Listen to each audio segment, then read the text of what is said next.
તો છેલ્લા કેટલાય દિવસોથી માંગરોળ પંથકમાં તેમજ ઉપરવાસમાં ભારે વરસાદને પગલે માંગરોળ ઘેડ પંથકના ગામોમાં જળબંબાકારની સ્થિતિ છે અને ઘેડ પંથકના અનેક ગામો સંપર્ક વિહોણા છે। ત્યારે માંગરોળ બગસરા ઘેડ ગામે બે વૃદ્ધ પોતાની વાડીમાં ફસાયા હતા। તેમને એનડીઆરએફની ટીમ દ્વારા રેસ્ક્યુ કરીને ગામમાં ખસેડવામાં આવ્યા। બંને વૃદ્ધો આવવા માટે તૈયાર નહોતા, પરંતુ તંત્ર દ્વારા સમજાવીને તેમને બોટમાં બેસાડીને ગામમાં લાવવામાં આવ્યા હતા।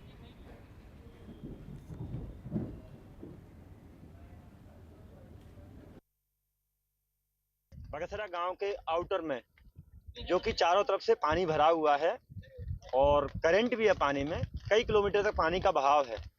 उसमें एक बुजुर्ग दंपत्ति, जिसमें एक 70 वर्षीय बुजुर्ग थे, 62 वर्षीय महिलाएं थी, वो खेती के एक छोटे से रूम में, खेती के पास जो छोटा रूम बना था उसमें फंसे हुए थे।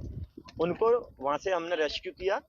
रेस्क्यू करके सफलतापूर्वक उनको शिफ्ट किया गांव में, और फिर बगसरा गांव से एक सीरियस इलनेस महिला और उनके परिवार के अन्य 3 सदस्य, जिसमें एक महिला 2 पुरुषों को, टोटल 4 को हमने रेस्क्यू किया है।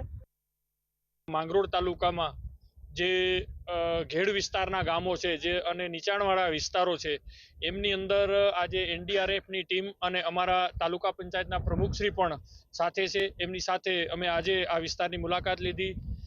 બે બુઝુર્ગ પરિવારને પણ રેસ્ક્યુ કર્યા અને સાથે એક મહિલા કે જે કાફી બીમાર છે એમને પણ રેસ્ક્યુ કર્યા અને એમને અહીંયા 108 સુધી લાવી અને એમને આગળ એમના ઉપચાર માટે